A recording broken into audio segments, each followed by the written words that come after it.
Did you start? Yes. So, requirements. Daily reading, pretty simple stuff. Daily reading of assigned materials, read it before the class, quizzes, okay, just forget about the point stuff. I don't know that that's going to be the case. I say quizzes 100 points, that's assuming we have like 10 quizzes worth 10 points, but more than likely we'll have at least one quiz a week. So 14 weeks, that's minimum, probably 140. I'll probably drop at least one, maybe two quizzes. I'll talk about quizzes again in a moment. 2 exams, maybe 3. I don't know where that came from, literally, wow. One 1,800 to 3,000 word essay, that's roughly 6 to 10 pages. Some of you can be very concise and get across what you need to say in 6.5 pages. Some of you like to show your English majors and, add a lot of words. That's totally fine, okay? Paper must follow, employ MLA style documentation, citation. Be due at the beginning of class or via email, which I'll talk about later, by 11 April 2024. Late papers will be accepted only in extreme situations and only if I told you before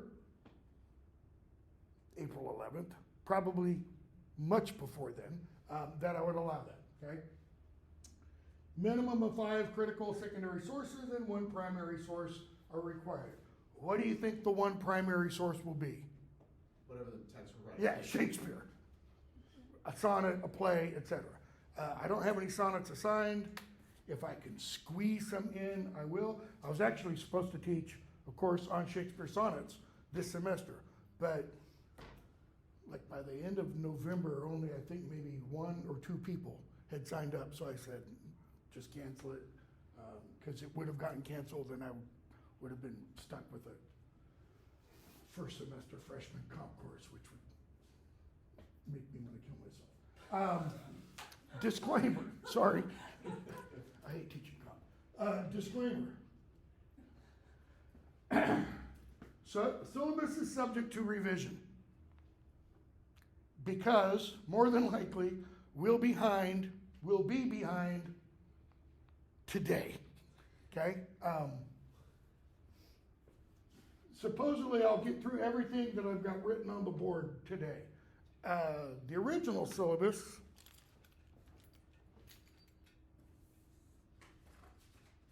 had, 2 days last week to kind of go over a lot of this background stuff. I mean, introduction, all that kind of stuff, but then the first day of class I was going to launch into background lecture and then conclude that on Thursday, but that went out the door. So we might have to take additional material out, or possibly, if the gods smile in our favor, maybe add something later on. And if we add anything, it'll be the sonnets, all right? What else? If I make any changes, I'll do it here in class. Even though I say it will be made orally in class and it's your responsibility to find out what that is, I'll also post it on D2L. It'll be under the announcements and probably send an email, okay? This is really important, not just for my class. This is just a smart thing to do while you're a student at MTSU. Just check your D2L first thing in the morning. Other professors, I don't know if they do it, but if I'm going to cancel class, I give you a good hour and a half to 2 hours ahead of time. I know people drive from Nashville, people drive from farther away. A couple of semesters, I had students driving up from Birmingham and Huntsville, okay? For 8 o'clock class. So just be aware of that. Those students, I would try to send something the night before. Students with disabilities, you know who you are, do what you're supposed to do so that I can do what I am supposed to do, okay? Cell phones, laptops, all that kind of stuff. I don't want to see this, okay? Hands under the desk and moving rapidly, because one of 2 things is going on, and neither of those is really appropriate in a classroom. I'm not kidding. Both have happened. So, if you're a off-duty firefighter, cop, EMT, ambulance driver, whatever, let me know. Send me an email today or tomorrow, and I'll say just keep your phone out, keep it on vibrate, and if it goes off and you look at it and get up and pack and leave, no questions asked. I understand. The second part of this is more important because it's happened literally. Sarah has heard this spiel before. It's happened literally every semester for probably the last 10 years, okay? Either right now, someone in your family is ill, is going in for a diagnosis, blah, blah, blah, or during the course of the semester, someone in your family or someone close to you, may not be a relative, something happens, okay? If that happens, God forbid, let me know as soon as possible. That doesn't mean if somebody's bleeding out in front of you, you stop applying pressure and send me an email. Take care of what needs to be taken care of, okay? Attempted suicide, be there with your friend, go to the hospital, etc. Yeah, it's happened, okay? Let me know within 48 hours. And I'll do everything I can to help you be able to complete this class with as little disruption as possible. That may mean you no longer physically show up. That's happened. I've had students literally come to class, and 5 minutes into class get a text, Dad had a heart attack. I've had students come up to me after class and say, I was diagnosed with cancer yesterday. My second year here, had a 20-year-old woman come into my office, just break down in tears. This was back before Me Too and all that. I put my arms around her and hugged her. She had just been diagnosed with ovarian cancer. Lived, okay? Later on became a librarian or something like that at Blackman High School. Just let me know within a short amount of time, 48 hours. If you wait until April, and this has happened many times, last time I taught in the fall, which was fall of 22, had a student disappear in like mid-September and showed up via email end of November and said, Dr. Sherman, sorry, I've missed a few classes, but explain what happened. I'm like, I'm really sorry to hear that. I'll be praying for you and your family, but I can't do anything about all the assignments and exams you've missed at that point. I mean, literally, I heard nothing. And if you stop showing up, I'll pester you for a while. Okay? I won't follow you to hell and back, but I'll pester you for a couple of weeks. And if I don't get any response, F just goes in the grade book pretty much right about then. Okay? So, just keep me informed. All right?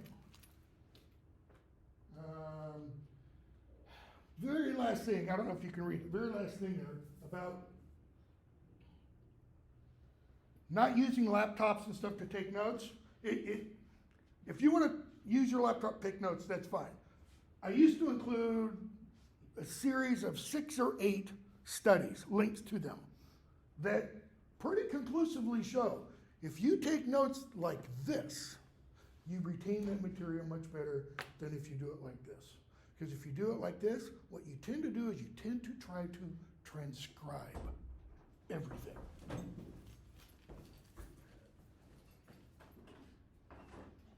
You're fine.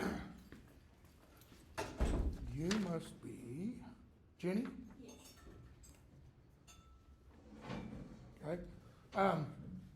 But if you've been taking notes this way for years, as probably some of you have, that's fine. And I understand some of you might have electronic text versions of all this material. That's fine too, okay? When I refer to plays, I will refer to the plays by at scene line number. I will say on page, go to at scene line, okay? If you're just doing that electronically via text, you've got to find that within your own material. Because a lot of electronic texts, when they come to things like place, they don't divide by Xing line number. All right, so.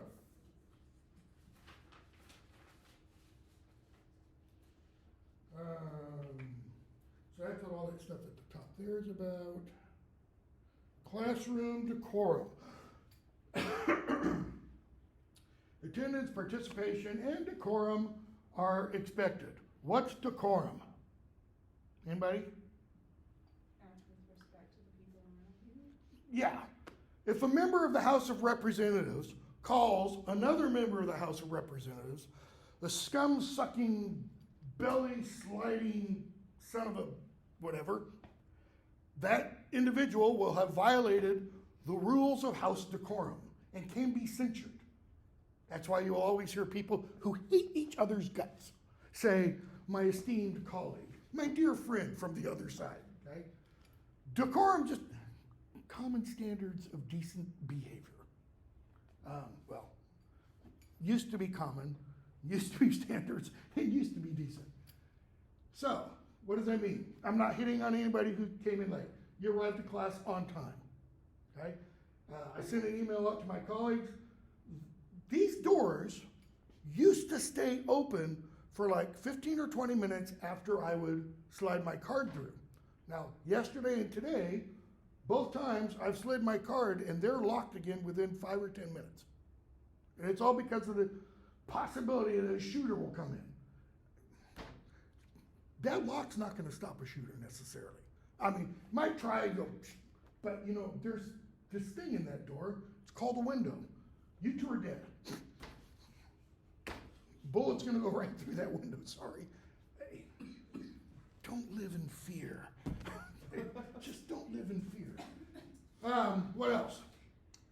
I'll probably, for the first couple weeks, if I don't get the lock thing figured out, stick one of these in the doorway to keep it open for the first 10 or 15 minutes. But after 15 minutes or so, I'll probably let the door close. If you have a class prior to this, some of you might, I don't know, because I know some departments have classes that begin at 6 o'clock. That's over in the rec center or something, or you work over in the rec center and you got to make it here, let me know. If you work third shift at Amazon and you don't get off till 7 or 7:30, let me know. I'll try to keep the door open kind of thing. What else? If you're quiet, be quiet, pay attention. If I'm speaking or if somebody else in here is speaking, don't talk while they're talking, right? Be courteous to others. When speaking in class, use language appropriate to the setting. That is, you're not out at a bar with your friends and you're not rolling in a gutter after being out at the bar with your friends. I'm the chief offender here. I'll use damn and hell and every now and then drop a shed. I try not to, but nothing coarser than that, okay? What else? Don't eat during class. If you come in with like a smoothie or a shake or coffee or water, that's totally fine. It's people who come in with a big bag of extra crunchy Doritos, and you're sitting right next to somebody and they start going into a apoplectic fit because you're driving them crazy. Don't do that. Don't sleep, because you might want to grab your water for a second, because I'll come up and do that if your head is down there and asleep, all right? I've also, at times, I can't do it really in this class because we cover so much material, I've just gone, everybody get your stuff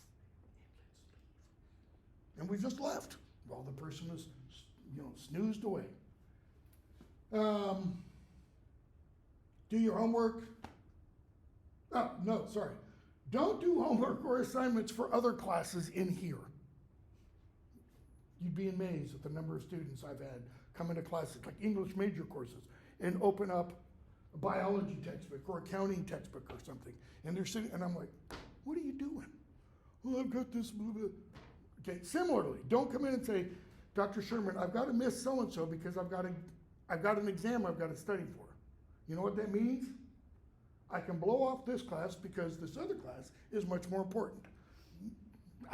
Doesn't matter who you're saying that to. If you say that to another professor for this class and I find out, you're gonna get raked over the coals. It's rude. Don't wear headphones, earbuds during class, because that is also rude.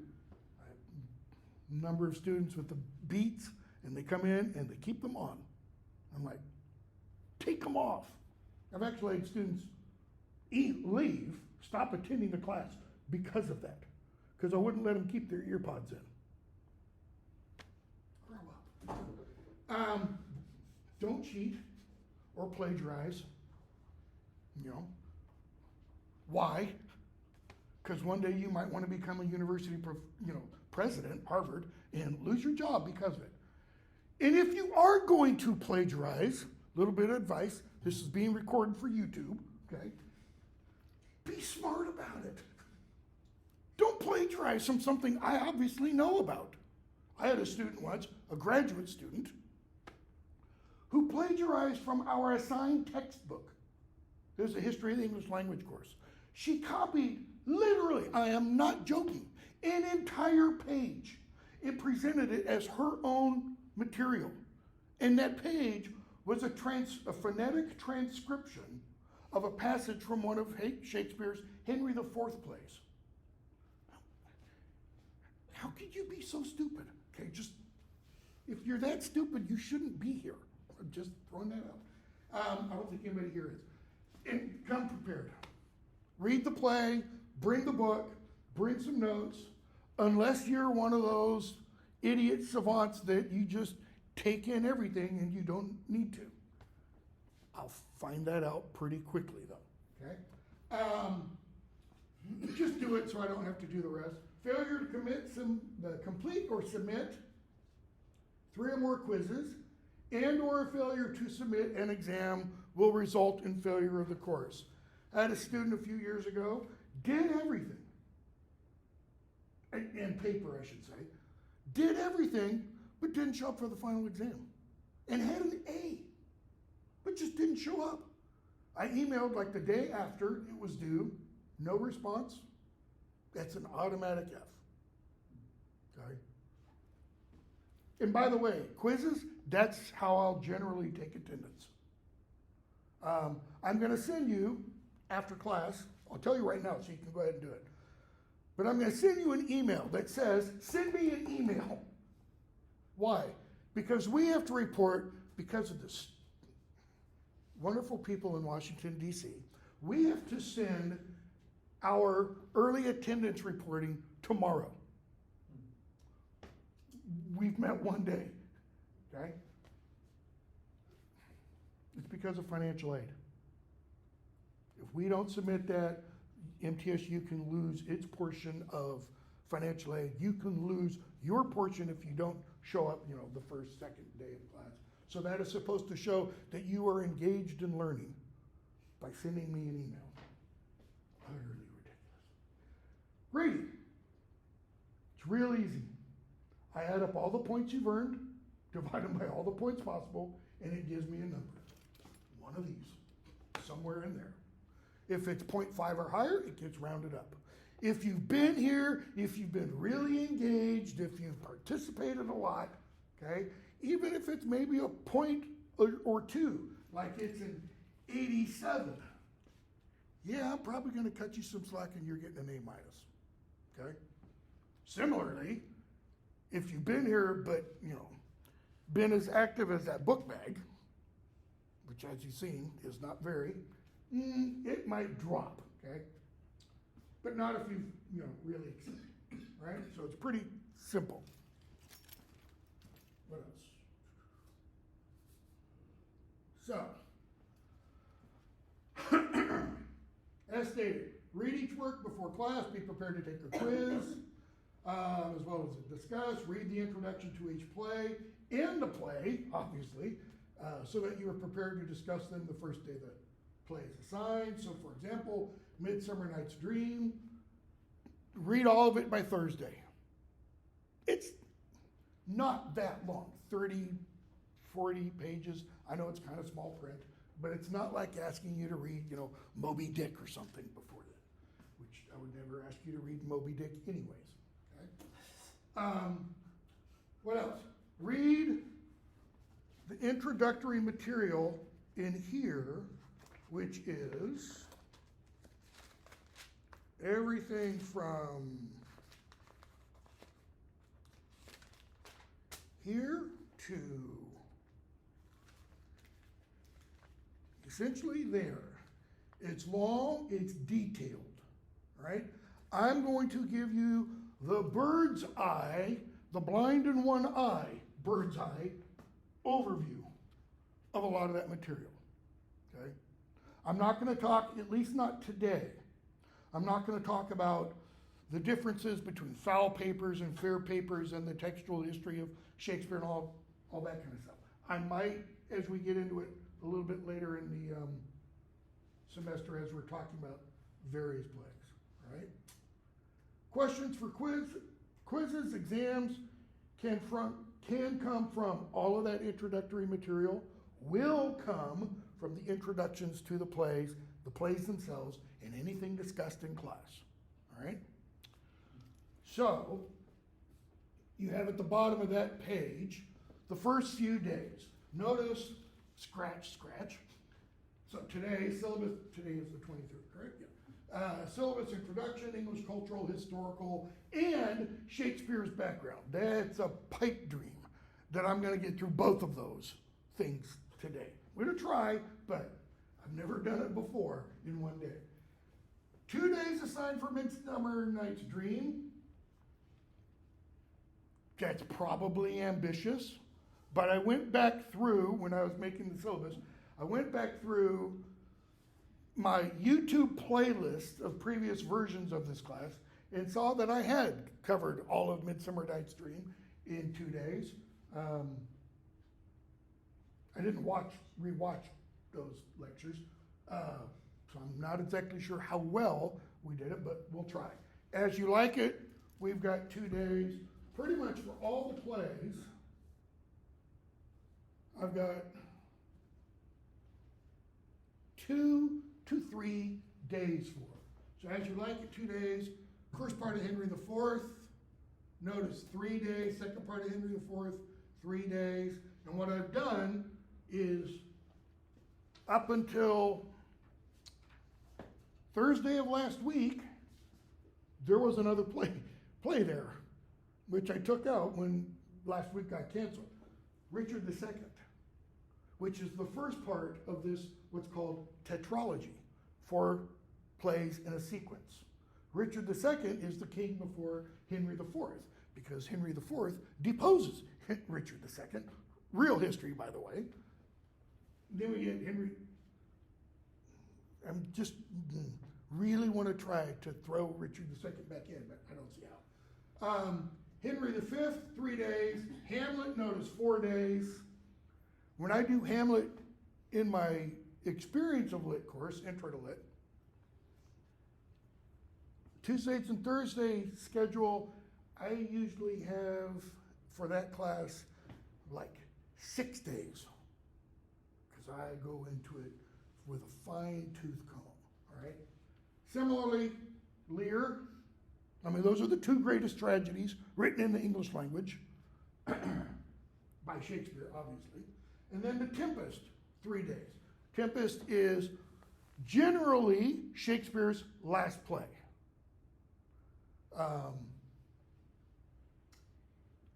He helped on a couple of other authors' plays. He gave advice. We have some manuscripts that have Shakespeare's handwriting for sections. Not much, okay? None of Shakespeare's plays survive in his own hand. None of Shakespeare's poems survive in his own handwriting, which is odd yet not odd, and I'll talk about that in a moment, okay? Paper due, April 11th. Notice Tempest 1 and 2, Tempest 2 and 3, possibly sonnets. That's only if we've actually done all the rest of this material more quickly than is on the syllabus, all right? Exam due via D2L/email, okay? Plagiarism, we'll talk about that later. Paper assignment, we'll talk about, you can read that, but we'll talk about it a little bit later. Any questions or comments? Okay. watch your eyes, because I'm gonna turn this off. Power off.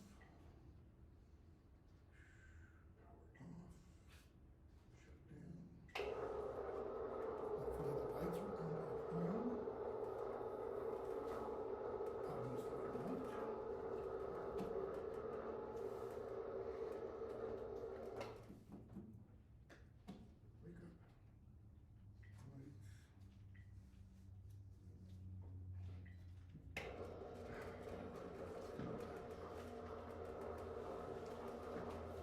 Technology, okay? You have to turn it back on in order to turn the lights back on.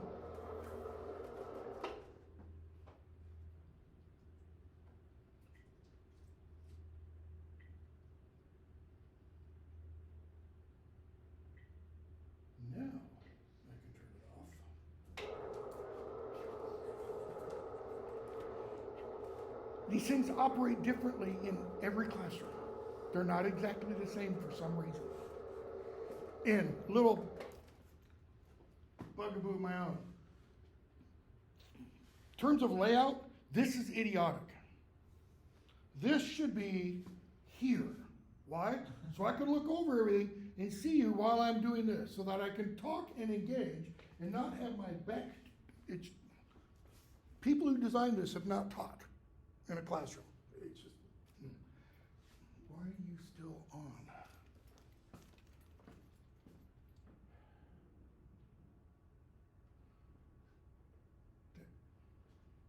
is not supposed to be on. Nope.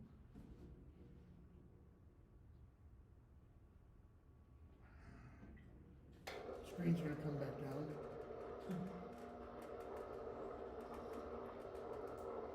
like the least funny Three Stooges movie. Display control off. Okay, it's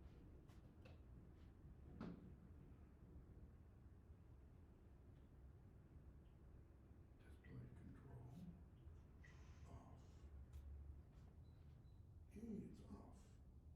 Where is the screen?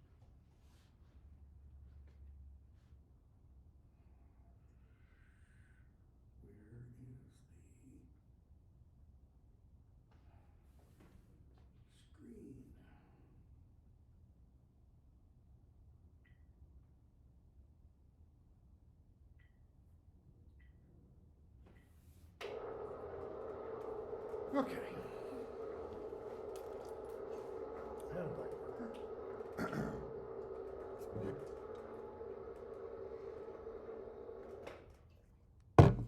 So, I'm going to go over all this background kind of stuff in a moment. I'm going to start for a minute, just right here with Shakespeare, and then go back.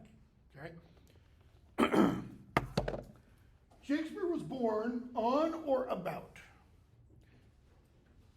April 23rd, 1564. Why do I say on or about? Because we don't have a birth certificate for Shakespeare. All right? I think we have the baptismal certificate, but the baptismal certificate doesn't say when he was born.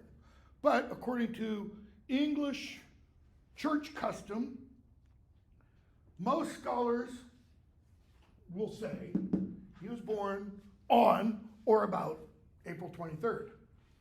I'm one of those who say, let's just say he was born on April 23rd. Why? Because it makes for beautiful symmetry. Because he dies on April 23rd. 1660. He's 52 years old when he dies on his birthday. All right? 52. Why else is that nice symmetry? April 23rd is the feast day of St. George. St. George, according to church tradition, is the one who slew a dragon, etc. Let me rephrase that. According to church folkloric tradition or folkloric church tradition, there was a real St. George. He was a Roman soldier who became a Christian who was executed for standing up to the emperor. He said, I'm not going to do what you want me to do. And the emperor wanted him to go into a town and kill all the Christians. He said, because I am a Christian. Okay? That St. George is also the patron saint of England. When you see that red cross, that's the George cross. Okay? So, greatest writer in the English language, born and dies on the patronal feast day of England. It just, there's a nice symmetry to that, all right? So look at this. Mid-16th century, all right? Big deal. So what? Well, the 16th century was a wild, rambunctious century. I mean, you hear political pun, and I bring in a lot of current events in all my classes, okay? I make connections. That's what, my opinion, other professors may not do this, that's totally fine. My opinion, that's what good teaching does. It draws the connections so that you immediately see how this stuff is important for us today. Political commentators and stuff talk about the United States today as, living through this great period of turmoil. Guess what? There's nothing new about that. The turmoil of 2024 is really nothing compared to the turmoil of 1968 or 69 or 74. Okay? You could go back 50 to 75 year periods all the way, and you can just keep going back. Hundreds, if not thousands of years. A couple of guys have written these books about cycles in history. And we're coming up, according to one of them, we're in the middle of one of these big periods of upheaval from gotta get my century right, 2020s to the early 2030s. Okay? Well, the 16th century was a huge period of upheaval.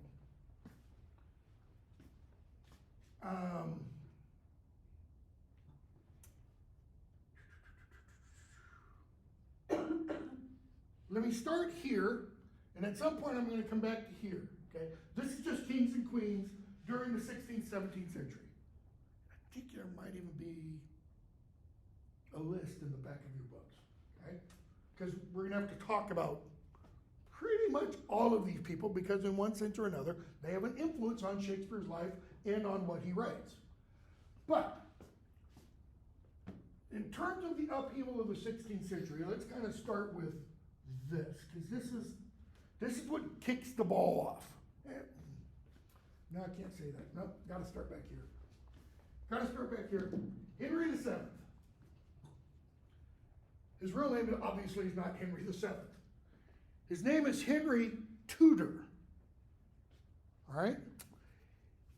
Henry VII becomes Henry VII by defeating Richard III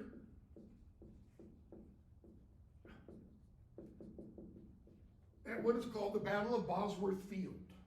Okay? It was a real battle. Richard III was a real king. Shakespeare writes a play about him. Richard III was, and I always get these mixed up, so I'm not going to say. I think he was a Yorkist. This is the period of the English, what are called the Wars of the Roses, between the House of Lancaster and the House of York. We'll talk about that when we get to the Henry IV place, all right? Henry defeats Richard III at the Battle of Bosworth Field. For a long time, historians weren't quite sure of the truth of that, okay?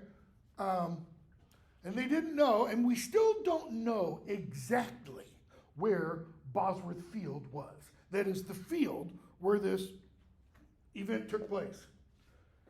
According to Shakespeare's play, The Tragedy of Richard III, Richard was attempting to flee, was captured, and killed. Okay? Historically, Richard's body was lost. He wasn't buried as a former king, just disappeared until 2012. 2012, in the town of Leicester, I believe, some construction company was building a car park, what we call a parking lot. And anytime you do any digging in England, you got to have an archaeologist on hand. Because you scratch 6 inches down and you're going to find something somewhere, all right? So they start the excavation and they find a lead coffin. They open the coffin up. There's a skeleton. Skeleton is of a man. The man has severe scoliosis of the spine. Okay? The scoliosis of the spine. So if you're looking at me like this, doesn't mean my back goes this way. If you're looking at me like this and you can see my spine, it means it's like this rather than vertical. Okay? So they exhume the skeleton, they perform scientific tests on it, they x-ray it, they find an arrowhead embedded, I think it is in the shoulder. They do DNA testing, and lo and behold, these are the remains of Richard III. Okay? Big long court battle goes on. What are you going to do with these remains? Blah, blah, blah, blah, blah.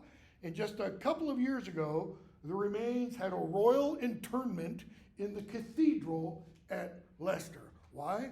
Because all of the descendants of Richard III were upset that, he had been ignominiously thrown in the ground, etc., and left to rot with no proper markers. So he now has, you can go to the cathedral and you can, say hello to Richard, etc. You can find most of the sarcophaguses, tombs, etc., of kings and queens of England, various places, various monuments, let's say, or cathedrals in England. Okay? So, Henry becomes king. Reigns from 1485 to 1509. This is kind of the defining date of the end of the Middle Ages. It's the beginning of the Tudor dynasty. Tudor's Welsh. All right? 1485 to 1509, and then he dies. Okay? In 1509, Henry VIII becomes king. Henry VIII is not the eldest son of Henry VII. Henry VII had an older son than Henry VIII. His name was Arthur. This is going to be a problem later on for a few women in Henry VIII's life. Specifically, his first wife, Catherine of Aragon. Because Catherine of Aragon, I don't have them written down. Catherine of Aragon is the wife of, between these two, Arthur, Henry VII's eldest son. She marries him, he's next in line to be king, and he dies after 6 months. Okay? Henry takes a look at Catherine, kind of likes her, and he marries her. Any problems with that? I mean, Hunter Biden was sleeping around with his dead brother's wife. Wanted to draw relevance. What's the problem? Some of you kind of gave me looks. What's that called? Legally, in the United States, in I think all but maybe 2 states, that's considered incest. To sleep with a sibling's spouse, okay? Or with a sibling's child, or with a sibling, or mom and dad, etc. Just read Oedipus. Which I will make references to Oedipus as we go throughout the semester. So, Henry VIII marries Catherine of Aragon and says, I can do it, and he gets approval by the Pope.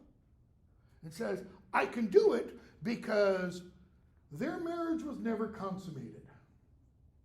Meaning, Arthur never slept with his wife. How do we know? Because she didn't have a child. That's solid proof, right? Okay. Marries her, she has a daughter. Anybody know that daughter's name? Where is she? Mary. Okay. Catherine of Aragon. She's Spanish, if I remember correctly. What religion flavor of Christianity are Henry VII, Richard III, Henry VIII, and we could go back further. They're Catholic. Catholic Christians. England is Catholic, okay? Until, I think it's the next wife, Henry starts having some problems, which we'll talk about over here somewhere, okay? So, Henry VIII, as we all know, ends up with 6 wives. Not at once, it's one after the other, okay? Those 6 wives produce 3 children. Mary, Elizabeth Edward VI, Mary, Elizabeth I. But the order of those in birth is Mary from one wife, Catherine, Elizabeth from another wife, Anne Boleyn, Edward from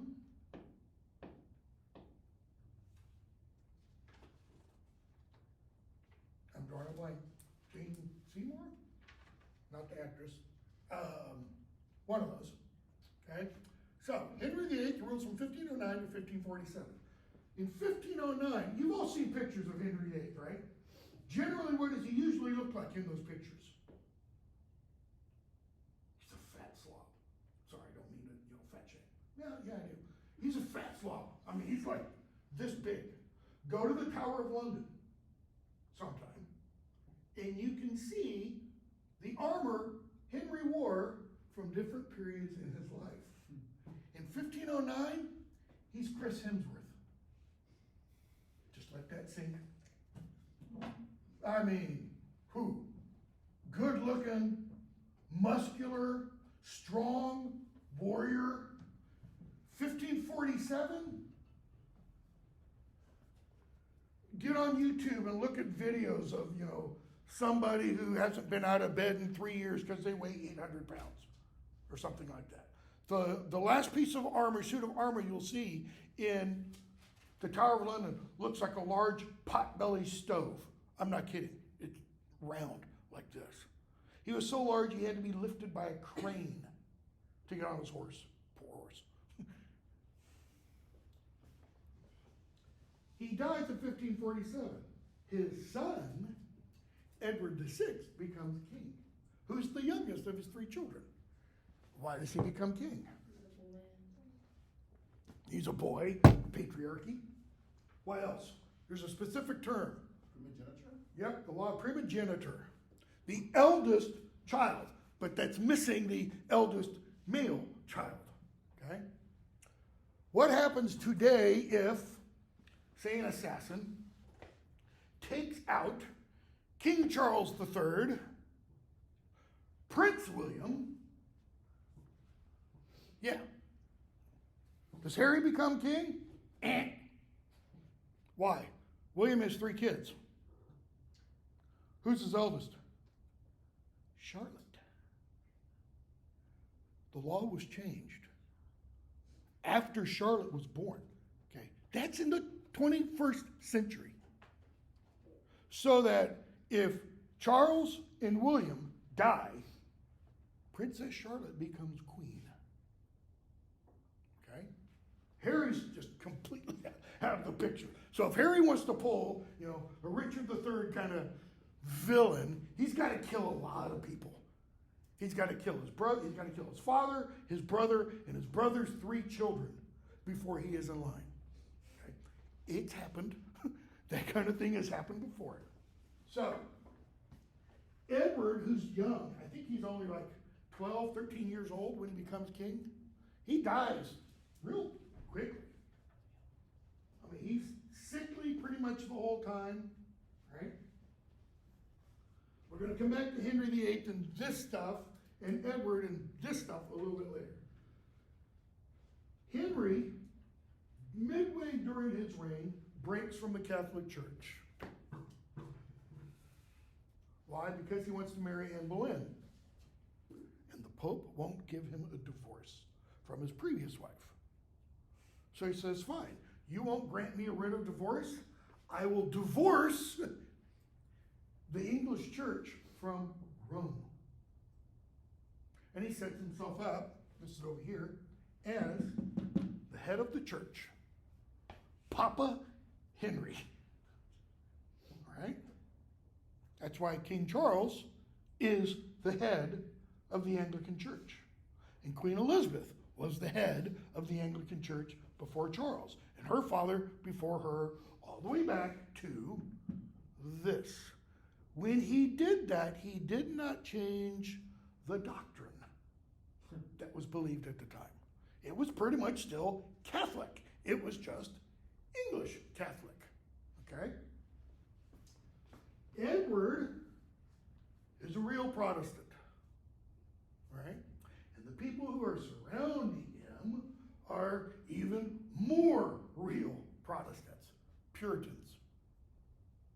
Okay? Which we'll talk about that term a little bit later, because you probably have a preconceived notion of what Puritan means, and it doesn't necessarily mean how it's used in popular culture today. Okay? He dies, pretty young age. His eldest sister, Mary, becomes queen. She lives only 5 years as queen. Mary, okay, I said Edward was Protestant. Mary's got that old-time religion, Catholicism. She's a real Catholic. Okay? How do we know? Well, one, we get a drink named after her. Bloody Marys come from her. The name, not the actual drink. Okay? Why? She tried to take England back into Catholicism. See, during Henry's reign, Edward's reign, we started to have various acts announced by Parliament with the support of the king, okay, that instituted pretty major theological reforms in the church. I mean, it became real Protestant, which we're going to talk about in a moment. Mary tried to go back. One of the ways she tried to go back, she executed Protestants.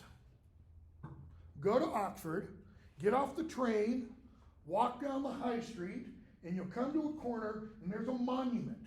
And that monument is to two guys, one named, I always get their names mixed up, Latimer and Ridley. I won't give the titles, etc., because I always mix them up.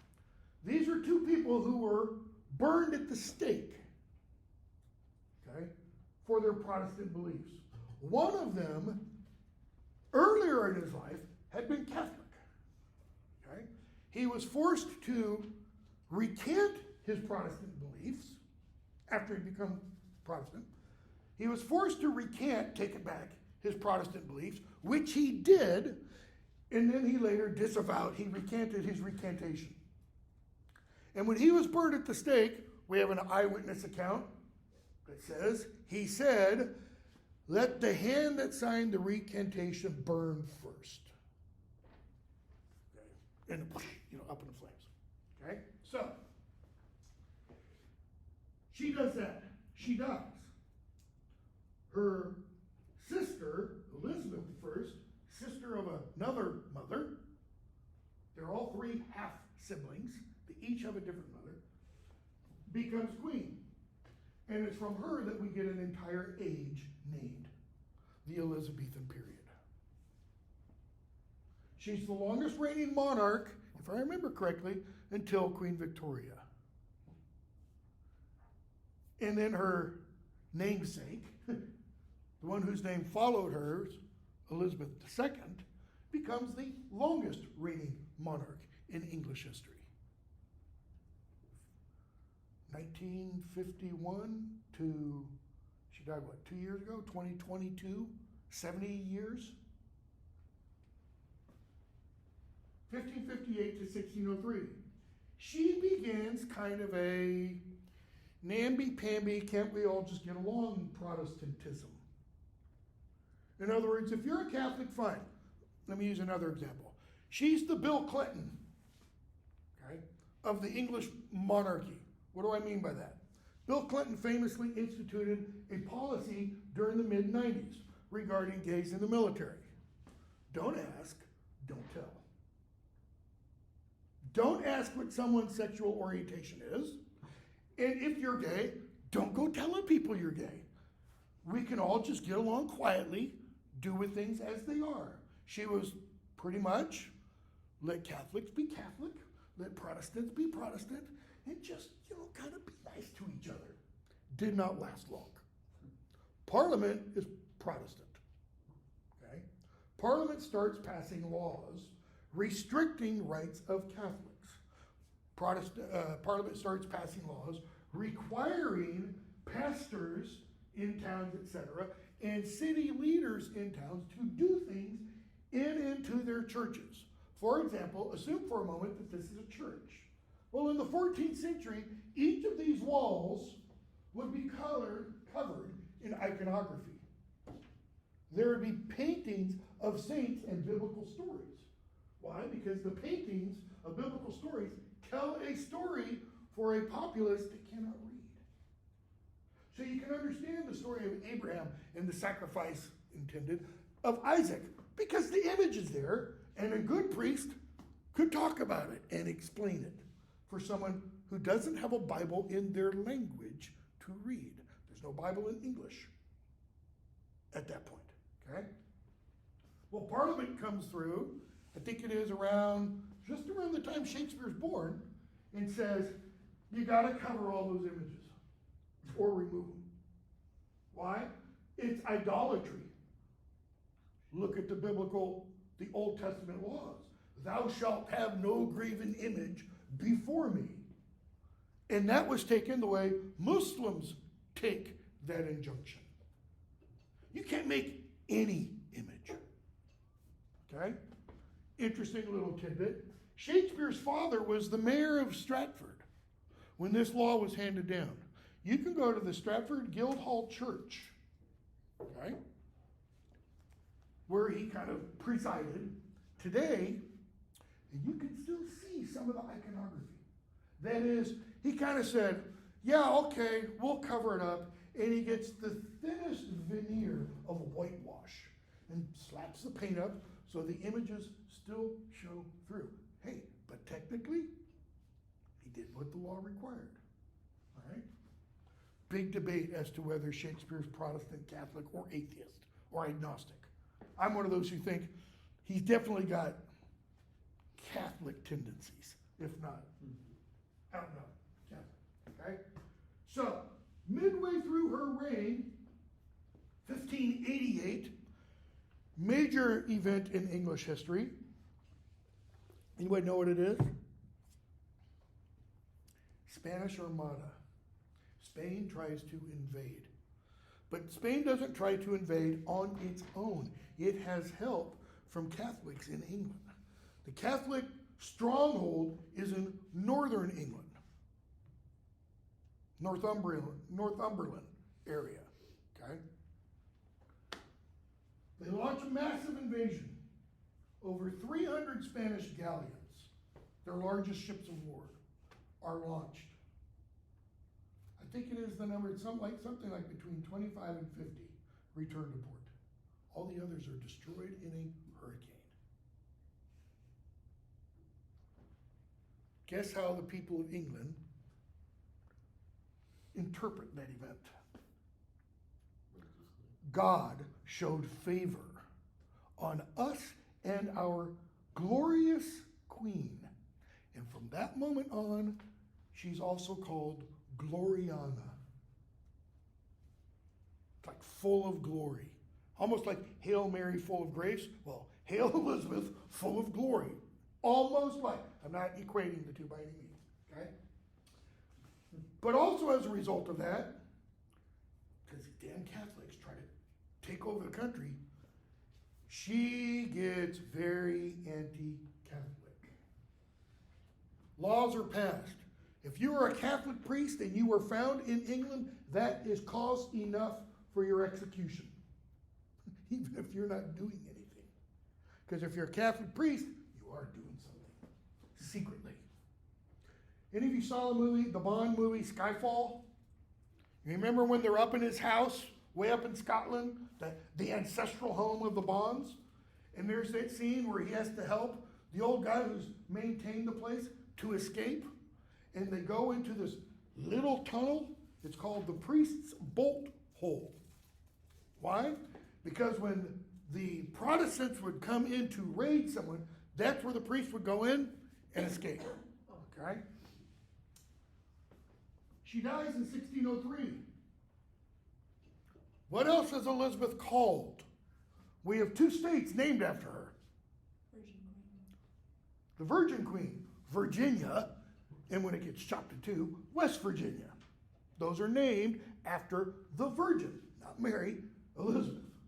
Notice that. Mary, Elizabeth down here, okay? So who becomes king? She has no heirs. There aren't any heirs left of Edward. He died childless. Mary, her cousin, James the Sixth of Scotland, okay, is invited, and it turns out she worked this out with him prior to her death, is invited to come to London and become James the First of England. So he's James the Sixth of Scotland because he's still King of Scotland. And he comes down and he then becomes James the First of England. Scotland and England at this point are totally separate entities. There is no United Kingdom. That doesn't come around until 1710 that you get the United Kingdom formed. Okay? I think it's 1710. Like a little bit earlier than that, it might be 1607, you have the Act of Union that makes James king of both territories with just the name James the First. So James the First, whose last name is Stuart, okay, inaugurates what's called the Stuart dynasty. So the Tudor dynasty ends with Elizabeth's death. It lasted 1485 to 1603. James I becomes king, 1603. He reigns until 1625. He fancies himself an intellectual. He writes a book about demons and witches, which spurs Shakespeare to write a play titled, anybody? What play are actors in the play never supposed to name? Anybody know that little bit of fiction? Macbeth. If you're acting in the play Macbeth, and you're talking, with the other actors at the theater, you don't say the name. It's supposed to be bad luck, and bad things happen, okay? Well, Macbeth's all about Scottish history. It's got demons, it's got witches, it's got ghosts, okay? Bleak play. He dies in 1625. James is, he's mostly Protestant. His mother is Catholic. He's got some kind of Catholic leanings. He marries a Catholic. Okay. His son, Charles I, becomes king, 1625. He marries a Spanish princess, Henrietta Maria, who is uber Catholic. And just when he takes the throne, problems start with Parliament. Right? Parliament is becoming ever more Puritan all through this period. 1649 is the end of what is called the English Civil Wars that began around 1640, 1642. The English Civil Wars are Parliament against the king. It ends in 1649 when Parliament, for the first time in English history, Parliament executes the king. They capture him, they have a vote, and he's beheaded. And then you get what's called the interregnum. Nice Latin phrase. It just means between kings. It's also called the period of the Commonwealth. What are all the states, countries called that are part of, historically tied to the United Kingdom? It's the Commonwealth. Australia, New Zealand, Canada, they are still part of the Commonwealth. okay, of Great Britain, even though they are their own separate entities. They have their own seats at the UN, all that kind of stuff. So you have the Commonwealth during the interregnum, and after this, they stick with that name Commonwealth, okay? So during the interregnum, 11 years, from 1649 to 1660, you have two people who rule, but they're not king. The first one, Oliver Cromwell, okay? He dies, and guess who becomes king after him? Excuse me, who becomes Lord Protector of the Commonwealth? His son. What does that sound like? The law of primogeniture. Okay. Richard gives up the Lord Protectorate in 1660. And you have what is called the Restoration that begins in 1660. Why is it a restoration? It's a restoration of the monarchy. It's the restoration of the Stuart monarchy, because Charles II becomes king. Okay? Charles II is Charles I's son. He becomes king. He rules for 25 years. Take a course in 18th century poetry, and it'll usually be the long 18th century, and it'll begin with the Restoration and go through the 18th century. A lot of great plays and poetry written during this period. John Milton publishes Paradise Lost. Dryden and Pope start writing during this period. Daniel Defoe, Jonathan Swift start writing during the late 17th century. Okay? He dies, his son, James II, becomes king, 1685 to 88. Very Catholic, James II. Okay? And in 1688, Parliament deposes him. Let me rephrase that. He abdicates / Parliament deposes him. He flees, runs off to France. Okay? And Parliament invites in William of Orange. Orange is a Netherlands, and his wife Mary. William and Mary become king and queen of England. There's a college in Virginia, the College of William and Mary, founded at this time. All right? So that's the big kind of that overview. Come back over here. We have 15 minutes. Yeah, we won't get to this, but we'll try to get to this. So back towards the beginning of this period, during Henry VIII's reign. In 1517, okay, so we've already talked about, during this whole period, from the Middle Ages up to essentially the Act of Succession, Act of Supremacy, England's Catholic, okay? And most of Europe is Catholic.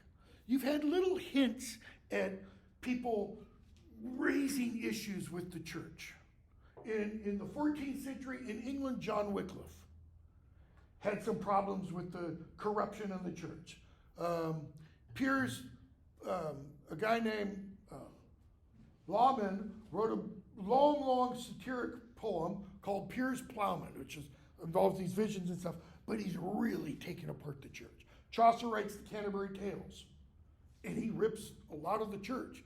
The two most positive people in Chaucer's Canterbury Tales are both related to the church. The one, the lowly parson, and his brother, a guy who digs ditches, because they exemplify Christ, all right? In 1517, a guy named Martin Luther,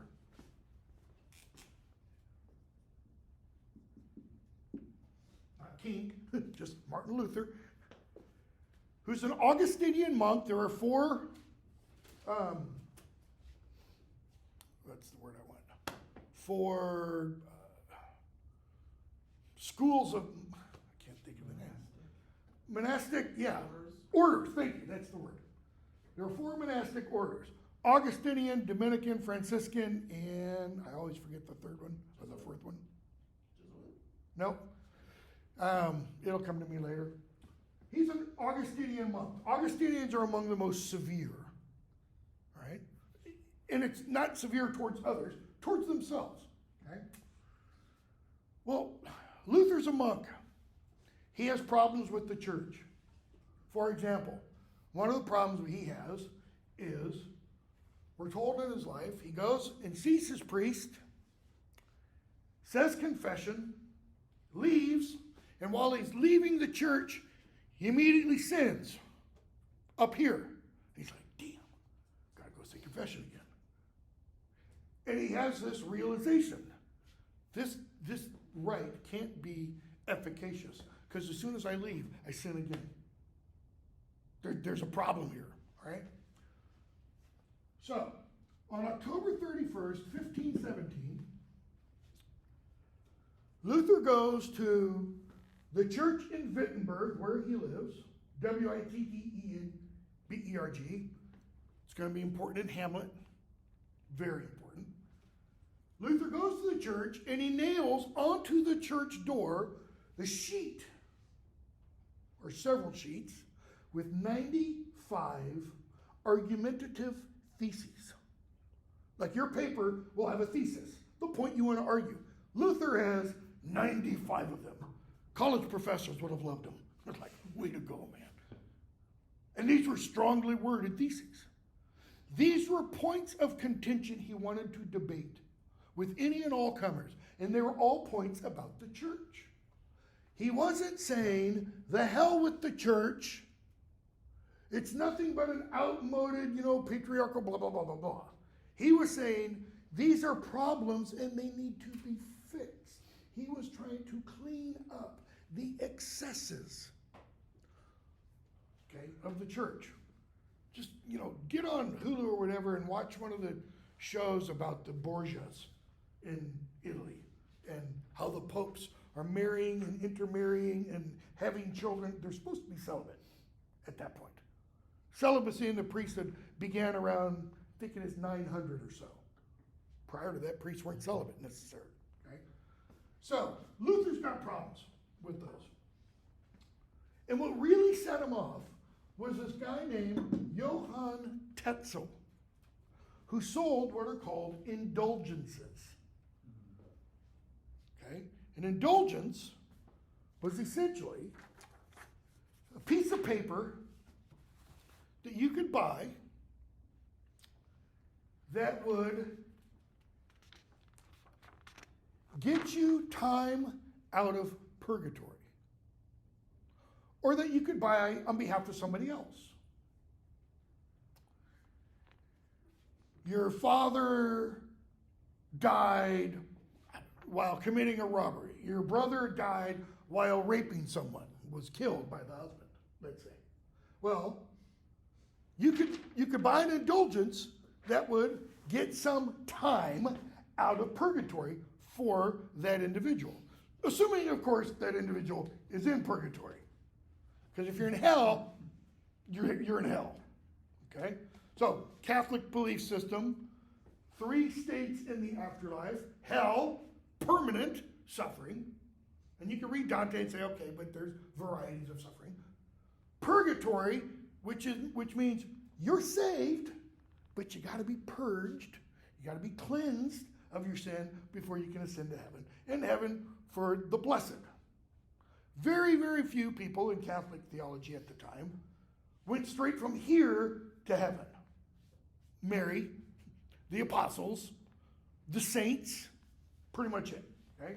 The rest of us, we go to purgatory and we slog through purgatory for an amount of time. Unknown how much. Okay? So indulgences could get you time off out of purgatory. Okay, theologically, Luther said, very suspect. I mean, there's problems with this. But it wasn't only the theological issue, it was the financial issue. Because Johann Tetzel had a little ditty that he sang. When he would go from town to town, he was licensed by the Pope when he would go from town to town with his collection plate, essentially selling these indulgences. And it was, whenever a coin in the coffer clinks, a soul from purgatory, and it rhymed, springs. So, throw your money into my plate, buy the indulgence for your dead ancestor, and bing. The theology behind this, I don't have time to go into all of it, but I'll briefly mention it. According to at least medieval Catholic theology, I think it's still largely the same today. When Jesus died, Jesus racked up a huge account of merit. Think of it like a bank account, a savings account, Bitcoin. The Bitcoin of salvation, all right? And there's so much merit in that, it just overflows. We, however, in our lives, we don't do that. If anything, we rack up demerits. So we go on to the afterlife owing. Indulgences said, I can take a 38th of a Bitcoin of salvation out of Jesus' account and transfer it to this account. Mine, my brother, whatever. Because Jesus's never ends, it's overflowing, and ours are always empty. Okay? Luther said that's ridiculous. As well as the problem with the money. And his problem with the money was the money wasn't staying in Germany. The money was going to build St. Peter's in Rome. See, Luther actually said, if the money stayed here, wouldn't have as much a problem. You know, he was the original ENGL, make Germany great again, rather than make Rome great. Let's keep it here. So, he nails these 95 theses. Problem is, about 60 years before that, Johannes Gutenberg had invented the movable printing press. Okay? Produced the Gutenberg Bible in 1455. Go to the National Archives in Washington, you can see one. Luther's 95 Theses, somebody took down from the door and started printing them. They start getting sent around in Germany, like email things get sent today, or texts, TikTok. And people start reading these theses, and they do what Luther did. They ask questions. Yeah, why do we have to go to a priest in order to talk to Jesus? Why do we have to go to, confession? Why do we have to, blah, blah, blah? What has just begun? The Protestant Reformation. Spreads like wildfire. Okay? Luther just wanted somebody to answer his questions. He didn't need to destroy the Catholic Church or to fragment it. Right? In 1521, a meeting is convened, called. It's called the Diet of Worms. Worms is the town where it's held. The Diet means a meeting, a conference. The meeting is held or is called by the Holy Roman Emperor, who's German, to address Luther's questions. Luther's like, I'm not going unless I get promised safe passage. Unless you will swear that I can arrive safely and can leave safely. That I'm not going to get there and then, go off to a CIA black site kind of a thing. Cool, we'll do that. Luther shows up thinking, we're finally going to have our argument. We're finally going to find out the truth. But he gets there, and instead of that, he finds everything he's been writing since 1517 stacked on a table. And he's been writing a lot. Okay? And here's the argument he gets to have. Take it back. Take it all back. Okay? That's it. That's the choice he's given. Luther says, got to think about this. Give me 24 hours. They give him 24 hours. He comes back the next day. And according to one of his biographers, Luther famously says, unless I can be shown to me by Scripture or by my conscience, that is, my conscience tells me to do this, here I stand. And he lays his hand out over all of his books and all of his pamphlets. Here I stand, I can do no other. In other words, conscience in Scripture tells me I'm right. Okay? He leaves and is kidnapped. But not by the Holy Roman Emperor. He's kidnapped by his friends for his protection. He's taken into protective custody. I think he stays in Wittenberg Castle. And he begins translating the Bible into German. Because Luther believed a single individual with a Bible in his or her language can find their way to salvation without the church, without a priest, and largely without the sacraments. He still believed in most of the sacraments, but, not as much all the other stuff. Okay? That happens in 1521. In 1521, Henry VIII writes a tract against Luther, defending the 7 sacraments of the Catholic Church. Okay? And is named by Pope Leo X, Defender of the Faith. 12 years later, Henry does 2 things. He passes the Act of Succession and the Act of Supremacy in 1533. Act of Succession said, men, citizens of England, had to support his marriage to Anne Boleyn, which the Pope said was wrong. So, what do I mean citizens? I mean average Joe out there working in the field? No. Landed gentry, knights, etc. People of power, station, prestige, wealth. You want to keep it? You want to keep your membership in Parliament? You swear to approve this succession. Okay? And Act of Supremacy makes Henry the king of the head of the English Church. That's the full break from Rome, right there. Okay? Got 1 minute. 1536, Henry dissolves the monasteries. I don't mean, he pours acid in there. No. He kicks out all the monks and abbots of all the monasteries. And he sells the monasteries through his agents, essentially to the highest bidders. It's this act, more than the Viking ravages in the 8th, 9th, 10th centuries in Anglo-Saxon England. It's this act that probably destroys the vast majority of medieval English literature. It's been estimated roughly, probably 10% of what was written during medieval England survives. Because what they did when they sold off the monasteries, one of the first things they did is they went to the libraries. The people who were doing this were uber Puritan. And anything that smacked of idolatry and that pagan religion, Catholicism, was destroyed. So manuscripts. Okay? That's why very, very few, relatively speaking, survive. Okay, 9:25, we'll stop there.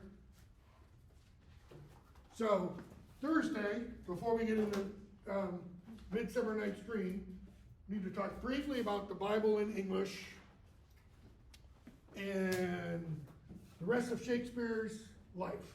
And then we'll get into Midsummer Night's Dream. All right, we'll stop there. If you have any questions,